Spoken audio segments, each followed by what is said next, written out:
The big story that we are tracking right now, viewers, U.S. President Donald Trump has upended one of the nation's long-standing immigration policies, effectively ending birthright citizenship as we know it. Under his new executive order, Trump claims the 14th Amendment has been misinterpreted, saying it has always excluded those born in the U.S. who are not under the jurisdiction of the country at the time of their birth. The implications are grave. Millions of children born to parents on temporary visas would no longer have the automatic right to citizenship.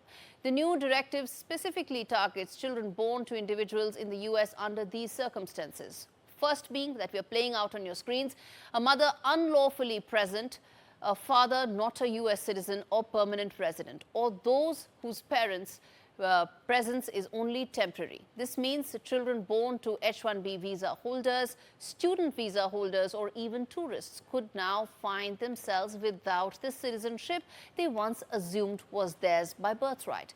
This move hits hard, especially the Indian American community, which now comprises over 5.4 million people in the U.S. Nearly two-thirds of these are first-generation immigrants. As their numbers rise, this decision has sent shockwaves through the families who came to the U.S. for work, study or tourism, only to find their children's citizenship status now in grave jeopardy.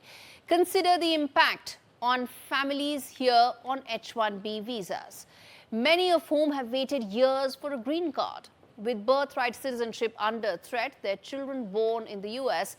would no longer be guaranteed U.S. citizenship.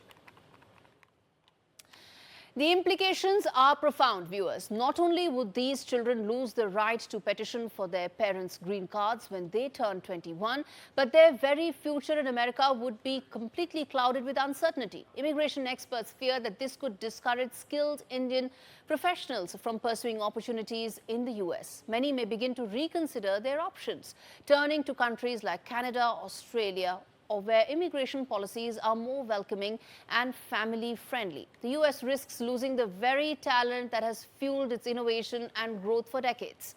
But it is important to note here that the move is not retrospective. It does not apply to those who have already been granted citizenship. 22 states have already challenged this, and its implementation is still months away. Its potential to shake the foundations of U.S. immigration is undeniable. The fight for birthright citizenship isn't just a battle over legalities. It's a battle for the soul of the American dream. The decision may end up pushing talented individuals away from country that has long prided itself on being a land of opportunities, and in doing so, America could find itself standing at crossroads, facing a future where the innovation, diversity and talent that once made it great may slip through its fingers. All right, let's get in Nick Harper joining me for more on this to talk more about the impact this could have and why this is so significant. Nick, good to have you on the show. And the first thing I want to ask you is that the decision, the executive order decision, many thought was actually going to target illegal immigrants, but it has sent shockwaves across the legal immigrant community as well. You're right, Gordy. Yeah, very interesting the way that Donald Trump has laid out this executive order, because throughout his election campaign, he spoke about illegal immigration. And the thought was that that was going to be, as it has been, his main and first order of business, to secure the US-Mexico border, to stop millions of people, as we saw under the Biden administration, entering the US illegally. And in this executive order, he is ending birthright citizenship, something that is written into the US Constitution, something that has been backed up by the Supreme Court in years gone by. But within that order itself, as you mentioned, when you break it down, it not just targets people who are here in the United States illegally, but also legally or on a temporary basis on H-1B1 visas, or if they are here as a tourist. So we have seen a very confused, angered reaction across the United States. We've seen 22 of the 50 states already suing the Trump administration over this new executive order. It is something that is facing unprecedented legal challenges. It's something that's likely to be heading towards the courts. It could potentially end up all the way in the Supreme Court. Donald Trump making it very clear that he wants to do something to end the immigration that he feels is a tremendous problem for the United States.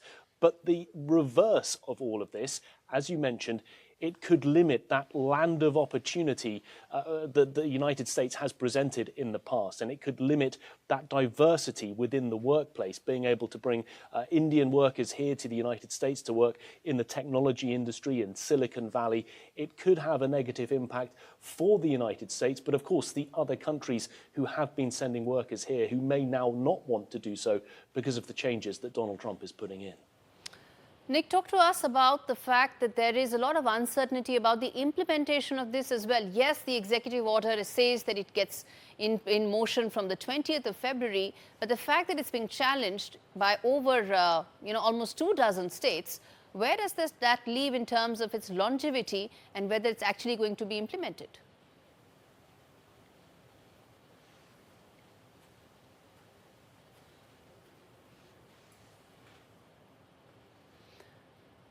Nick, is my voice reaching you?